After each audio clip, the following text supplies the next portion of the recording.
Okay, so hello everyone. In this particular class, we are going to be discussing all the relevant MCQs from production and cost, right? So, approximately around 80 plus MCQs we will practice, and I'm sure it is going to cover all the doubts you might be having related to the chapter. But my suggestion, friends, would be that in case you are not confident about the topics, then we already have taken class on the same. So kindly go through that first. If you go through that, you will be aware about the different concepts, and then you come back to this MCQ session that we are practicing. Okay, so having said that, let's start everyone. Now moving on, what is the first question?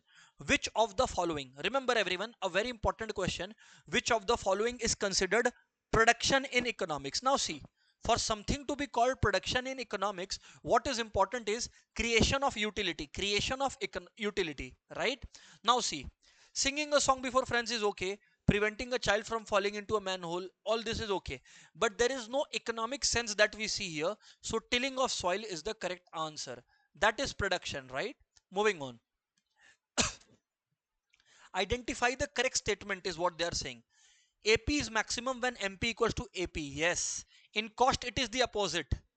Both of them meet each other when AC is at its minimum. But in case of product, MP meets AP when AP is at its maximum. So this is the correct statement. I won't even read the other three. I will not even care to read the other three. Which of the following is not a characteristic of land? See, let's find out which of the following is not a characteristic. Obviously, supply of land is limited, so this is a characteristic. Land is immobile, land cannot move from one place to another, that's okay. Its usefulness depends on human efforts. Its usefulness depends on human efforts. Its usefulness depends on human efforts. Yes, it's okay, it's correct, because if we don't kind of plow the land, we will not get any produce, so it's correct. It is produced by our forefathers. No, land is a free gift of nature, remember. Land is a free gift of nature, remember this. Moving on, so this is our answer, because they asked us to find out which one is not a characteristic. So it is produced by our forefathers is not a characteristic indeed. Moving on, let's see the next one. Which of the following statement is true? Accumulation of capital depends solely on the income of individuals. No. Savings can be influenced by government policies. Yes. I'll give you an example. Suppose the finance minister tells us that the tax rate is being reduced. So our savings will what? Increase. Sir, understood, sir. Understood, sir. So this is the correct statement. Once I have found out a correct statement, I don't need to read the others. Until we have both or all the above, we don't need to, kind of barge into other MCQ options.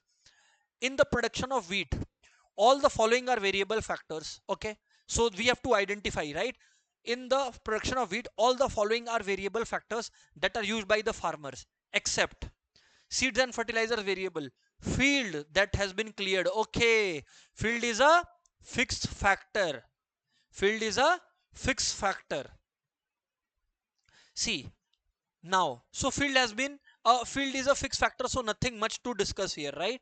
Because we assume land generally to be a fixed factor in our discussion. Marginal productivity of a variable input is described as, what is marginal product? Change in total product. So let's see where it is. Where do we find this correct answer? Total product divided by variable input. No, that is average product. Additional input, yes, arising from one unit increase in variable input. So suppose there is 1 unit of labor producing 10 units, and if we employ another labor, and now the production changes to 22, so the marginal productivity of second labor is 12 units. Additional productivity, marginal means additional productivity. Understood, sir? Sir, what is diminishing marginal returns? Let's see the seventh question. What is diminishing marginal returns? So friends, the seventh point is diminishing marginal returns. It implies that when returns, output falls, costs rise. So diminishing marginal returns implies increasing marginal costs. Moving on.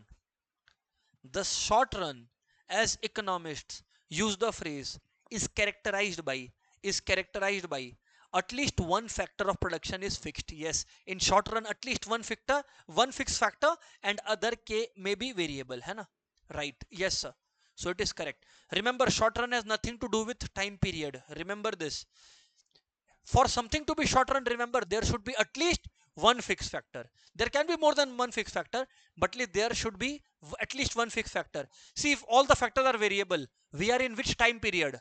Long run. Moving on. So easy questions as far as this is concerned. Let's move on to the ninth question and see what is there, right? So see, the marginal average and total product curves encountered by the firm producing in the short run exhibit all the following relationships. Exhibit all the following relationships. So the marginal average and total product curves show all the, you know, features in short run. Which feature they don't show in the short run is what they're asking. When TP is rising, average and marginal product may either be rising or falling. It's okay. Correct statement. Here you have to see that law of variable proportion diagram. When MP is negative, TP and AP are falling. Absolutely correct. When AP is max, MP equals AP. We just discussed this. All these three are correct. Naturally, this one would be the wrong one. Because the first three are correct, so this is the wrong one. And if you don't, if you are unable to answer, it means you have still not seen the production class. We have, at detail discussed this. Okay, moving on to the next question, right? Question number 10. Let's see what it talks about. To economists, the main difference between short run and long run is what? In short run, all inputs are fixed. Wrong. At least one input is fixed. In short run, firm varies all of its input. No. In short run, at least one input is fixed. If all the inputs were variable, then we would be in long run. We would not be in short run naturally. So C is the correct answer. What is the best definition of production function? Samuelson gave this definition. It is the relationship between inputs produced and outputs. It is the relation between inputs and output, friends. Yes or no? Yes, sir. So let's see which one of them is the correct answer. Relationship between price and quantity supplied? No, I don't think so. Relation between total revenue and cost? No. Relation between inputs and output? Yes. Samuelson. The law of diminishing returns obviously applies to short run. Obviously it applies to short run. Law of diminishing return obviously applies to short run, not the long run. Because in long run you see decreasing returns, not diminishing returns. The word here is diminishing. Question 12. Done. Applies to short run, not in the long run. Very good question. When does diminishing returns occur? When does diminishing returns occur? So see, 13th question, indeed a good question. When does diminishing returns occur? A very good question. So let's answer this. See, diminishing returns occur when you apply more units of variable factor, but the productivity increases at a diminishing rate. When unit of variable factors are added to a fixed input and total product falls. No, that is negative. Total product increases but slowly. When units of variable products are added and MP falls. Yes, that is okay. When TP increases slowly, MP falls. So that is correct. Okay, numerical based MCQ. Indeed interesting. Let's see. When when hours of labor are 0, then no output and no marginal product. Understood. So nothing doing here. For first unit, total product and marginal product is equal. Remember this. For the first unit, TP equals to MP. For the first unit, TP equals to MP. Yes, good. Now what? Find the TP at this level. I have told you, whenever you want to find out the total at any level, you add the marginals up to that level. So we add both the marginals. How much are we getting? 180. That is the TP at this level. Now TP of 180 changes to 240. It's increasing by how much? It's increasing by 60. MP 60. Sir, understood, sir. What is the total output when 2 hours of labor are employed? So done. We have done it. Huh? What is the total output when 2 hours of labor are employed? So 180. So 180. What is the MP of the third hour? That is 60. Simple. Whenever we get this kind of questions, first we solve it and then we just analyze and answer this. Right? Let's see what is the next question. Okay. The questions they are asking is now from average. Acha, let's see average product. Let's find it out now. For 100 by 1, for 100 by 1 it's 100. TP by 1, 180 by 2 is 90. TP by Q, 240 by 3 is 80. So for third unit it's 80. AP is. So 80. Done. What is the next question, sir? Question 16 also done. Let's see the 17th one and let's try to answer this now. Which cost increases continuously with increase in production? Increases with increase in production. Okay, I think variable cost, but let's see what are our options. See, AC first falls then rises. MC falls and rises. Fixed cost is constant. So the only option that we are left with is variable cost. Naturally, it will be our answer. Which of the following cost curve is never U-shaped? Sir, a very easy question. Come on. Average cost curve is U-shaped. MC is U-shaped. AVC is U-shaped. AFC is rectangular hyperbola. So naturally my answer is AFC curve. Moving on, sir. Moving on, sir. Let's move on to question number 19 and let's see what it is, discussing about. Let's see. Total cost in the short run. Total cost in the short run, okay, is classified into fixed and variable. It's correct. Which one is a variable cost? See, the question is which one of them is a variable cost, and the first one is the variable cost. Why? Because it changes with quantity. The potato example that I had taken in the regular class. Yes, sir.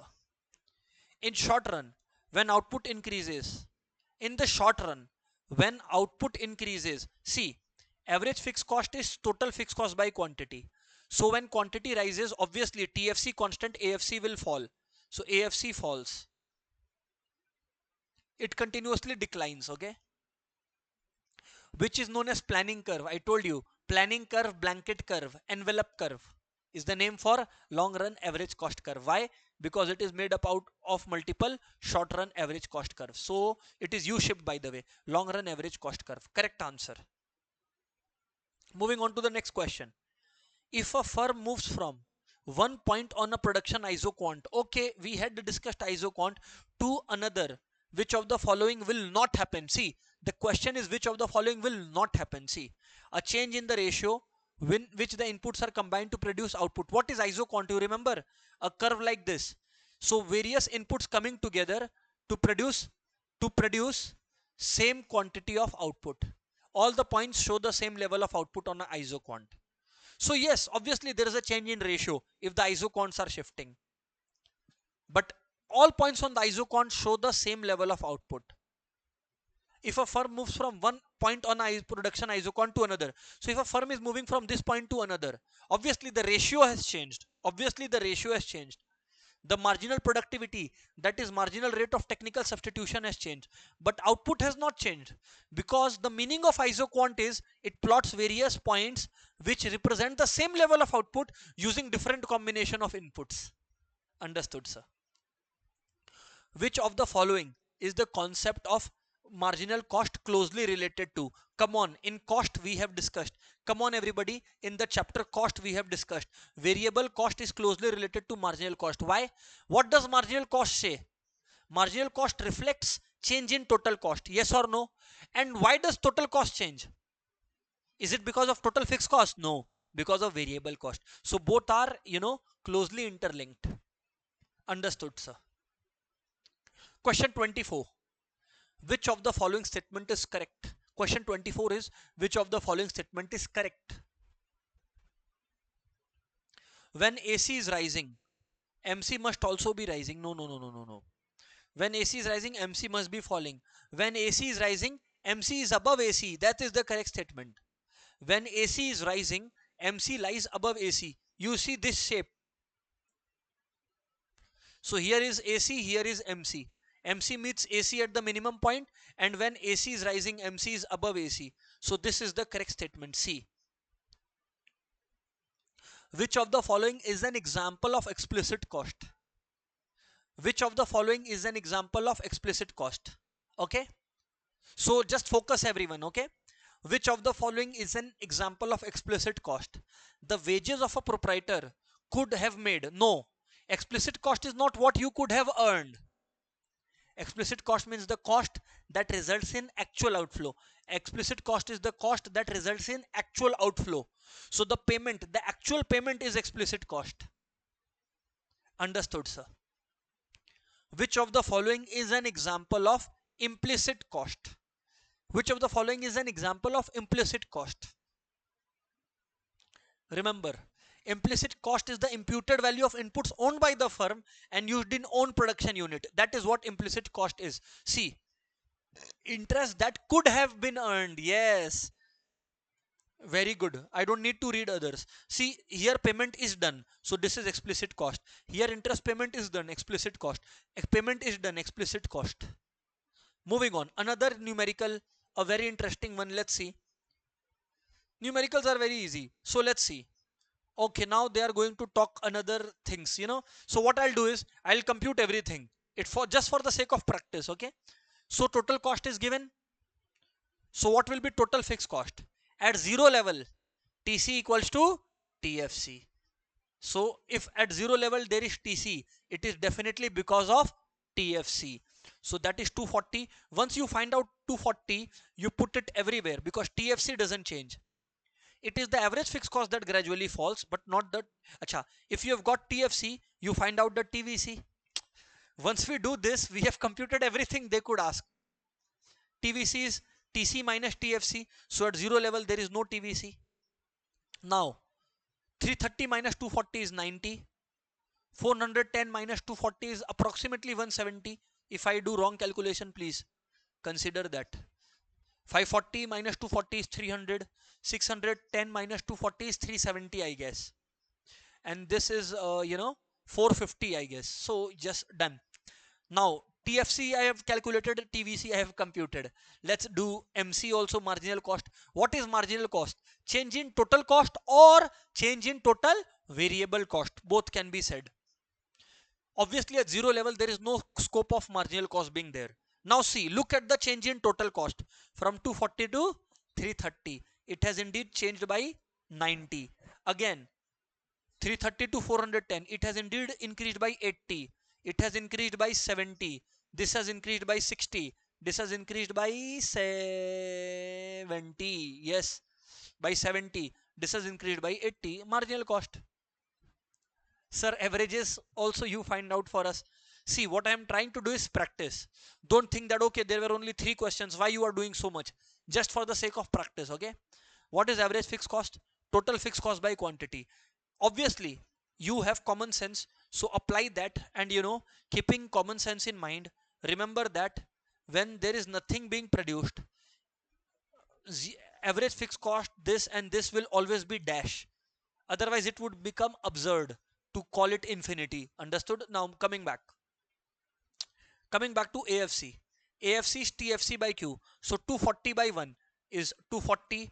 240 by 2 is 120. 240 by 3 is 80. 240 by 4 is 60. 240 by 5 is how much? 240 by 5 is 5, 6. 240 by 5, okay? So 5, 4, 20, 48. Okay, and 240 by 6 is 40.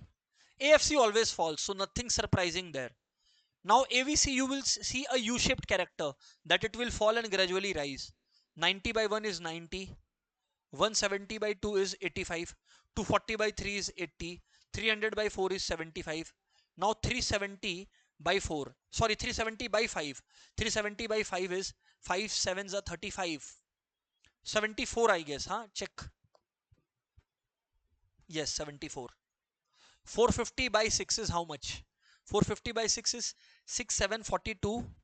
Okay, 671 is, so yes, 450 by 6 is somehow related to 230, 225 by 3, right? 225 by 3, so it will be 80 something, huh? Something related to 83 or 84, whatever it is, just find it out, huh? Don't waste time. Okay, and AC is what? Total cost by quantity. So 330 by 1 is 330. Am I correct? Yes, it's correct. 410 by 20 by 2, sorry, it's 205. 480 by 3 is 160. 540 by 4 is gradually 135, I guess. 610 by 5 is 122. 122, yes, correct. And then 690 by 6 you check. Okay, okay, you check. Okay, at least this you do. So obviously now I am not interested in 27 to 29. I have calculated all of them. But yes, a good question which deserves attention is diminishing marginal returns. When does it start to occur? A very good question. When do you start seeing diminishing marginal return? I will show it to you. Look,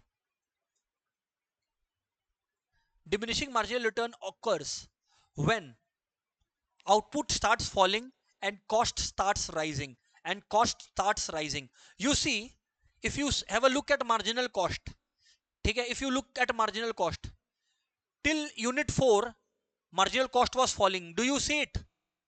And beyond that level it started rising. What does it show? Diminishing marginal returns. That is, output has started falling, because of which cost has started rising. Understood? Yes, sir. Yes, sir. And therefore, from 4 to 5. From 4 to 5. Understood, sir. Understood, sir. Understood, sir. 60 to 70. So, 60 to 70, that is between 4 and 5. Correct. Marginal cost is defined as the change in total cost due to 1 unit change in output. Yes, it's okay. Total cost divided by output? No, it's average fixed cost. Change in output due to 1 unit change in input? No, it is joke. Total product divided by input, that is average product. So naturally A is the correct answer. We had correctly pointed it out. Now moving on 31st. Which of the following is true for the relation between MC and AC? MC is greater than AC when it is falling. No, when AC rises, MC is greater than AC. AC intersects MC at minimum MC. No, opposite. MC intersect AC at minimum AC. So wrong. MC intersects AC at minimum AC. Finally right. Thank God. Let's see the third question. Average total cost is AFC plus AVC, not AFC minus AVC. It is indeed wrong. AVC is AFC plus A. Wrong. AFC is ATC plus AVC. No. AFC is ATC minus AVC. Yes, that's correct. Which of the following is not one of a factor determining the firm's cost? The production function doesn't determine the cost. Not a determinant. The production function does determine. They are asking which does not determine firm's cost. Okay, which of the following is not a determinant of firm's cost function? So let's see which of them is not a determinant. Price paid to labor, taxes paid, yes, but the price of firm is not dependent on the firm's cost function. You know why? Because it also involves profit margins, and therefore we don't consider it. Next, again the relationship between the two. Price is actually the end goal. Cost determines price. Price doesn't determine cost.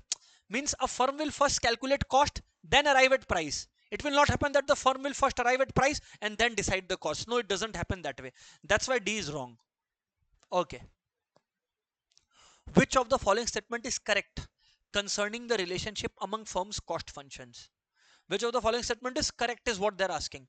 Which of the following statement is correct is what they're asking. TFC is TC minus TVC. It's correct. So that's the answer. 35. Suppose output increases in short run. So if output increases in short run, everyone, what is the change here? Nothing. If output increases, total cost will increase, but due to variable cost only, because fixed cost is fixed, obviously.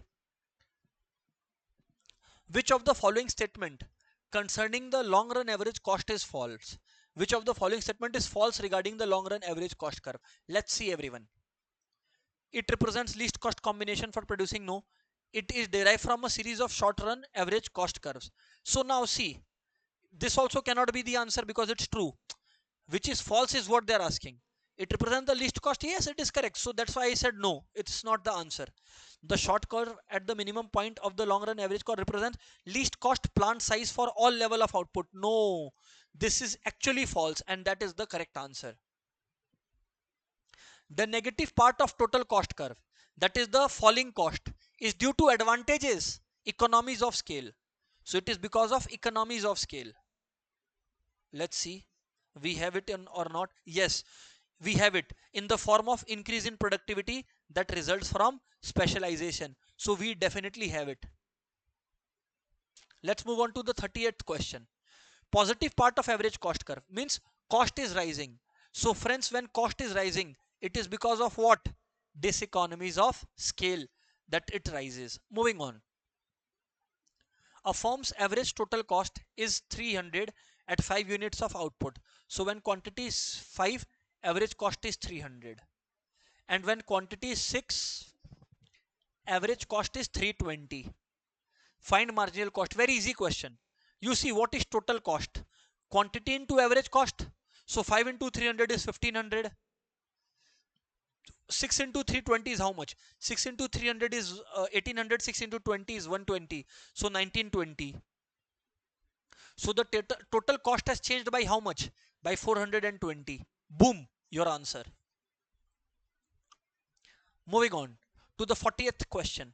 Moving on to the 40th question. Let's see what it talks about. 40th question tells us a firm producing 7 units of output has an average total cost of 150. So a firm is producing 7 units of output. How much? 7 units. And what is its average cost? Average cost is 150. And has to pay 350 to its factors of production. Okay. So fixed cost is, as I guess, 350. How much of the cost is made up of variable cost? Okay, I'll be able to find it out.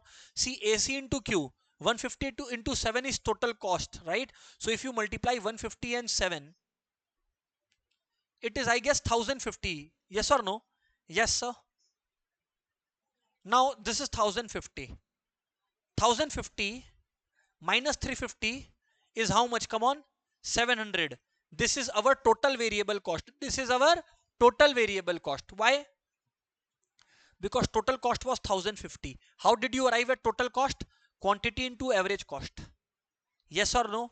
Now when you subtract total fixed cost, that is 350, you arrive at total variable cost, which is 700. How much was quantity? 7. So if quantity was 7, average variable cost is equal to how much? It is equal to 100. Done, sir. Done, sir. Moving on. A firm has a variable cost of 1000 at 5 units. Okay. So if variable cost of 1000 is there at 5 units, okay. Remember, we had to find out average variable cost. That's why I did 700 by 7, okay. Yes, sir.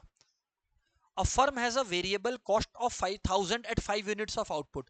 So when quantity is 5, it seems that total variable cost is 1000 is what I have understood. Total fixed cost as I see is 400 from the information, right? What is the average cost at 5 units? Okay. So if that be the case, total cost, what is the total cost equivalent to? What is the total cost equivalent to? Total cost is equivalent to 1400, everybody. Total cost is equivalent to 1400, everyone. Now quantity is 5. What is equal to average cost? Average cost equals to total cost by quantity. Yes. So 1400 by 5 is how much? 280 rupees. So therefore 280 rupees is your correct answer in this particular picture. Yes, sir. Is it crystal clear? Yes or no? Yes, sir. Yes, sir. You just need to remember things, right? What mistakes you people are doing is, AC is TC by Q. So you don't see it like this. We can definitely write AC into Q is TC, na? Think of it this way, na? It will be easier. Moving on. Again, another MCQ. Acha. Let's see what it is talking about. A firm's average fixed cost is 20 at 6. So if average fixed cost is 20, then total fixed cost will be how much? 20 into 6. You always multiply. Array, come on, guys. If AFC is TFC by Q, we had highlighted. So AFC into Q will naturally be TFC, na? So 20 into 6. TFC is 120. What will it be at 4 units? So what will be the average fixed cost at 4 units? So average fixed cost at 4 units will be 120 by 4. That's going to be 30. Sir, it's indeed clear to us. Sir, it is clear to us. Next question. Which of the following statement is true? Question number 43. Which of the following statement is true? Let's find it out. The services of a doctor are considered production. Yes. It's an economic activity that is generating value, definitely. Okay, acha, remember one thing, all these are not marked, huh? This is okay. So the service of a doctor are considered production, definitely. Others we can ignore. Which of the following is a function of an entrepreneur? And remember, they're talking about the main function. So all of the above. This risk bearing is basically some technical glitch. It's showing red color here, I know this. All these are functions of an entrepreneur: initiating a business, taking risks, innovating, everything is that. So yes, it's correct. Moving on. Okay, before I move on, just let me kind of correct this issue. We were at 44. Okay, so we'll come back to this. Just a minute now. Hold on, everyone.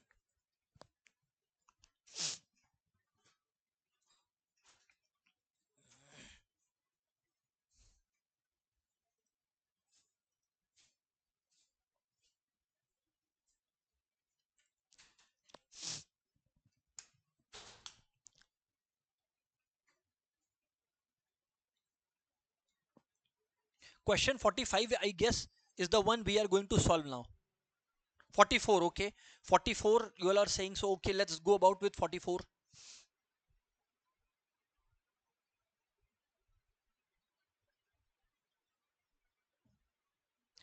which of the following is which of the following is the function of entrepreneur? So all these three, so all of the above is correct. Now moving on. In describing a given production technology, short run is described not with time period. Short run is a time period where there is at least one fixed factor, so remember, that is the yardstick with which you measure. So at least one fixed factor should be there, is our answer, right? Moving on. If decreasing returns to scale are present, okay, if outputs are increased by 10%, obviously if inputs are increased by 10%, obviously output is also going to increase, but with less than 10%. Output will increase by less than 10%. We have discussed it in the production topic, right? The production function is a relation between inputs and factors and output, finally. And output, actually, any function is a relation between input and output. So between the highest resulting output, it's a resulting between combination of inputs and the highest resulting output. The maximum output that can be produced using a given input, the maximum output that can be produced using a given input. Moving on. Question number 48. If MP of labor, marginal product, okay, let me think of the diagram. Okay, yes, law of variable proportion is what I am thinking of now. Okay, the law of variable proportion diagram is what I am thinking of now.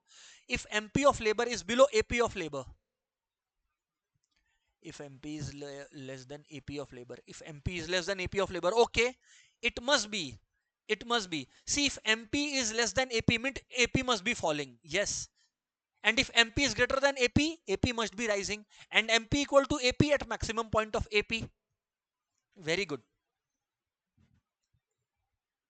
The Acha, and you need to revise. Okay, if you need to remember these things as I do, you need to revise. Okay, because all this stuff was discussed. Moving on. AP of labor is maximized when MP of labor, I told you, when AP is maximum, MP equals to AP. The law of variable proportion is drawn under all of the assumptions mentioned below. Which of them is not an assumption of law of variable proportion? An interesting question. Oh, this one. Because law of variable proportion assumes that technology is constant. Here they are saying technology is changing. No, this is not the assumption. Everything is constant is the assumption. Right, sir. What is a production function? We have discussed it so many times. Again, they're asking what is production function? Relation between input and maximum possible output. Between inputs and output. Yes, this is correct. Yes. Law of production does not include. Yes, it includes returns to scale. It does include. But here we do not talk about least cost combination of factors. Suddenly, how come this comes? So therefore, we will, kind of answer this. Because yes, we talk about diminishing returns in law of variable proportions. We talk about law of returns to scale in the long run. We talk about law of variable proportion in the short run. But least cost combination is something which isoquant and isocost talks about. So it's not relevant here. Oh, I spoke of isoquant and here it is. What does isoquant show? All the outputs combinations, that is same output produced with the given combination of inputs. So alternative combination of two inputs that give the same output. Absolutely correct. Economies of scale exist because as a firm increases its size in the long run, the per unit cost starts falling due to certain advantages. So labor and management can specialize, firms get finance at lower cost, financial economies, firm can afford to employ more sophisticated technology, technical economies. So all of these contribute to low cost. Again, question from production function. So this ultimately goes on to highlight how important it is. Is the relation between inputs and output? Yes. Tells us the maximum output possible? Yes. All the above? Yes. The production process described below exhibits what? Let's see. Workers are changing. Okay. Output increased by 23. Okay. Then output increased by how much? 17. Then output increased by 10. So definitely output is rising. Definitely output is rising. But at a faster pace or at a slower pace? Slower pace. This is called diminishing returns. Yes, sir. Which of the following is a variable cost in the short run? Variable cost in the short run. Raw material cost is variable. Okay, let's see. Let's see whatever, strikes. Huh. Variable cost, which of the following is a variable cost? Okay. Wages paid to factory labor. Yes. Because you see, wages are paid on per day basis. So if they work for 3 days, suppose 500 per day, so they get 1500. If they work for 7 days, they get 3500. A kind of equation we already understood. The efficient scale of production is the quantity of output that minimizes.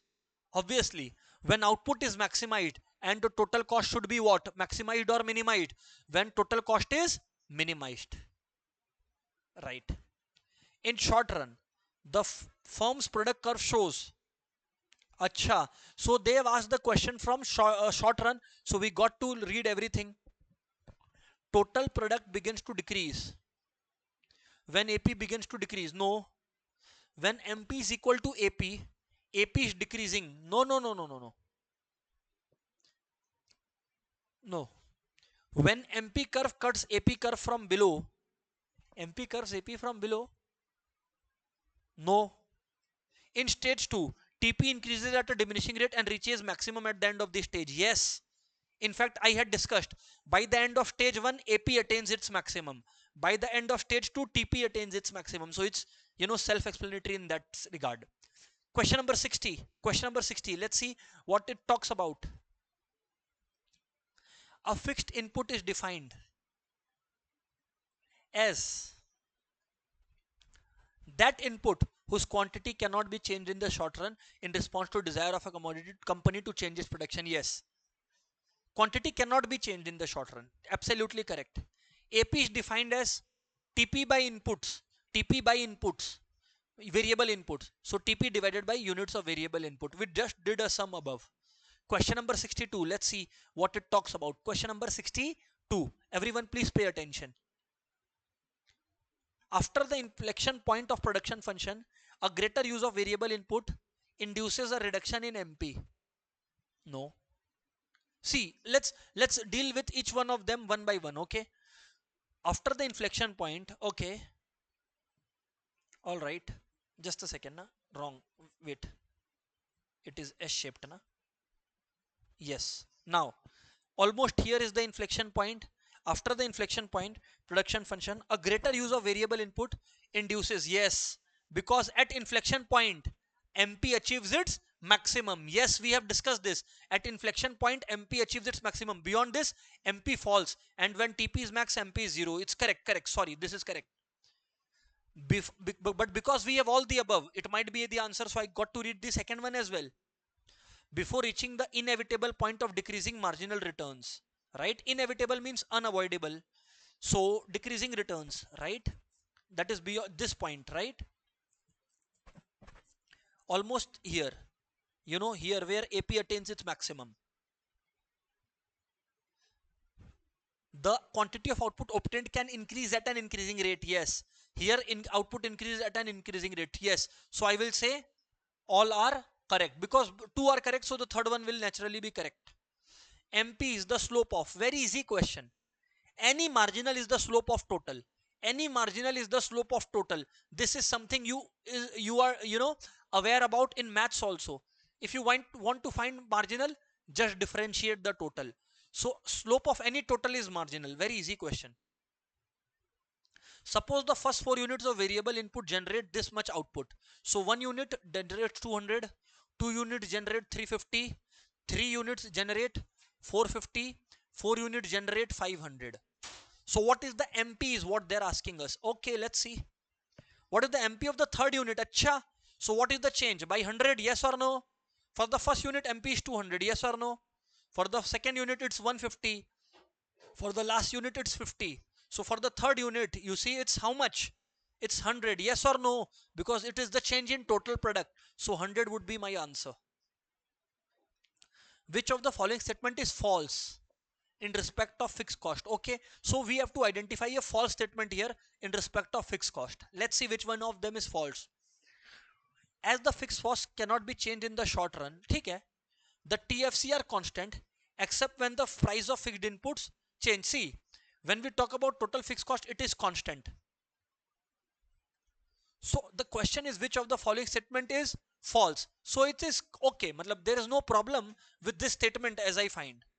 Because if the price of inputs change, suppose I use 100 units of fixed units, right? Or let's say I pay rent 5,000. Obviously, if my rent increases to 6,000, my fixed cost has changed now. This is when input change. Otherwise, it is okay. So it's correct. When we talk about 65, this is correct statement. TFC continues to exist even when production is stopped in the short run, but they exist in the long run even when production is not stopped. No, TFC exists no matter what, and such costs are called shutdown costs. So this is my answer. I will not read the other two. Whenever you get confused, then you read the other two. If you're not confused, just give the answer now. Why will you waste time, you see? So let's move on to the next question, everyone. Diminishing marginal returns. See, when does diminishing marginal returns happen? When TP increases, but slowly.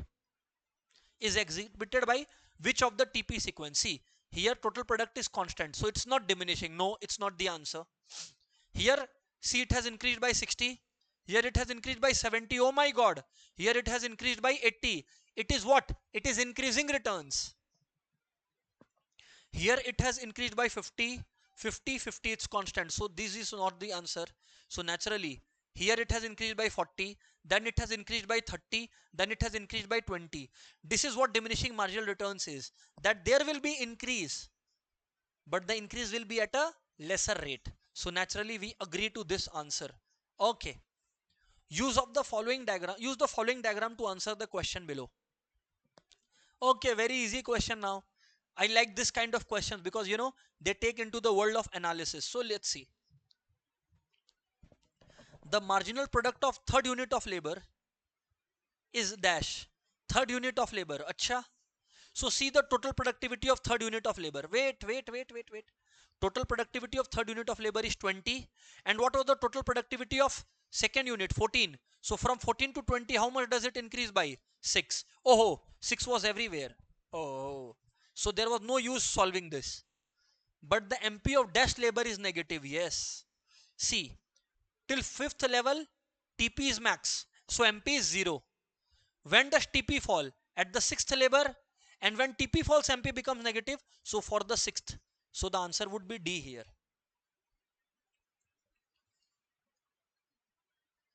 In the third of the 3 stages of production, that is the stage of negative returns. Stage of negative returns.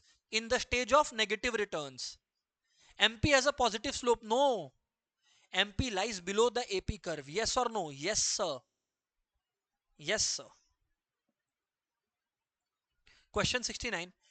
When MC is below AC. Very easy question. When MC is below AC, AC falls. So let's see which one of them has that option. AC is falling here. Here it is. When MC is greater than AC, AC rises. MC equal to AC at the minimum point of AC. We discussed this. Question number 70. A firm's long run average total cost curve. A firm's long run average total cost curve. Okay, let's analyze this question. A firm's long run average total cost curve is, yes, tangent to all the short run average cost curves. Yes or no? So the answer is this one, D. In the long run, if a very small factory were to expand its scale of operation, it would likely initially experience, see, when it starts expanding its production, it will experience the benefit of economies of scale. That is when the production grows, the per unit cost is going to boom, decline. Question 72.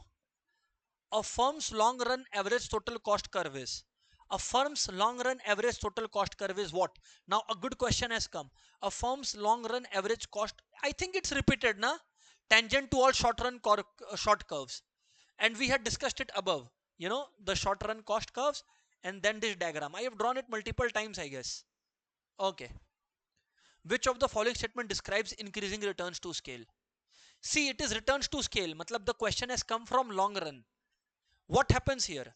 When input increases by 10%, output increases by more than 10%. Let's see which of this has that kind of option available to us. Doubling the inputs leads to doubling of output. No, that is called constant returns to scale. Increasing the inputs by 50% leads to 25% in output. That is rather decreasing returns to scale. That is rather decreasing returns to scale.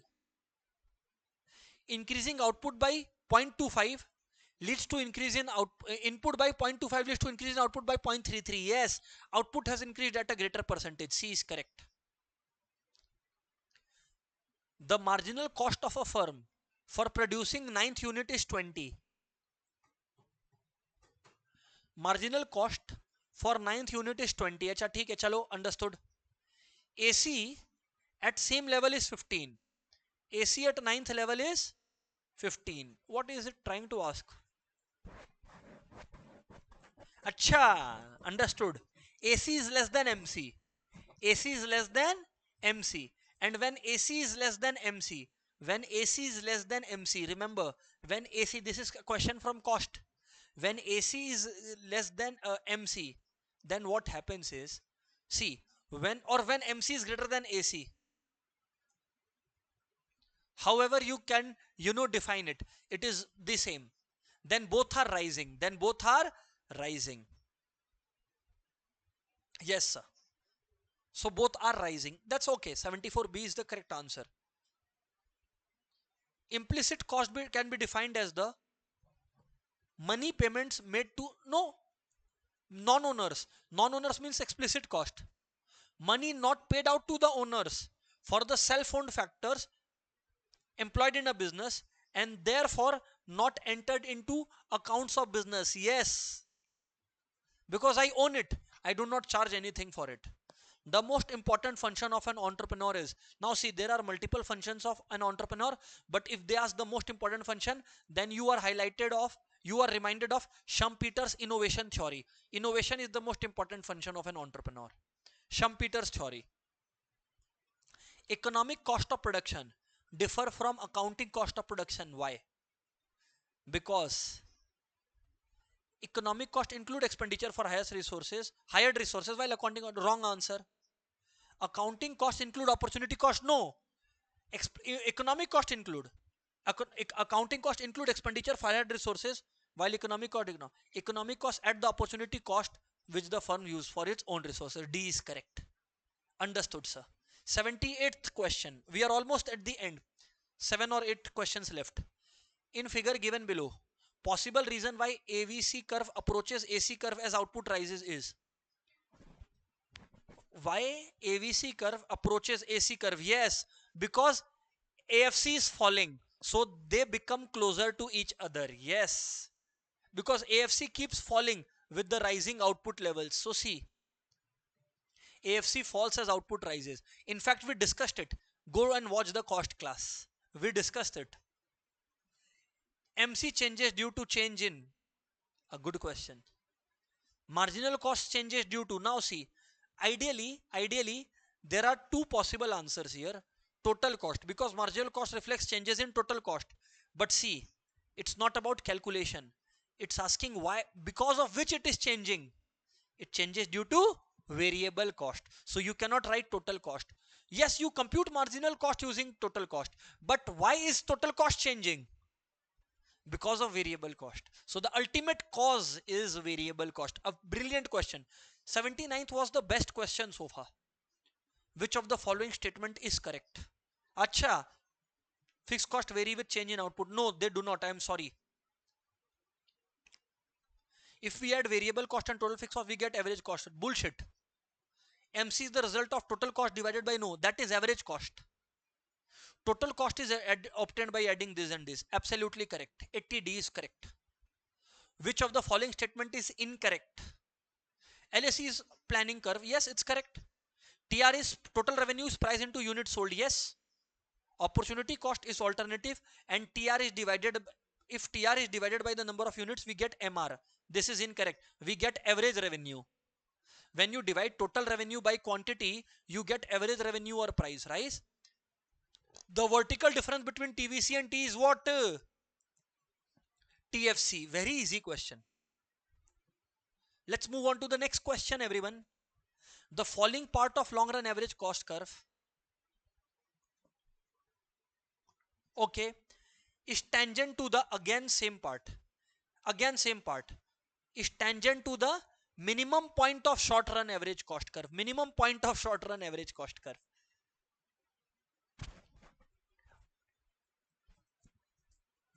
Right, sir. Right, sir.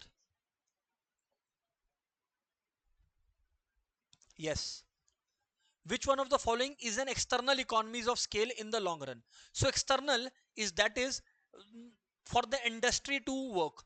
When there is skilled labor in the industry, then it's for everyone to take advantage of. And guess what, guys? 84 MCQs have been covered from production and cost. I hope it helped.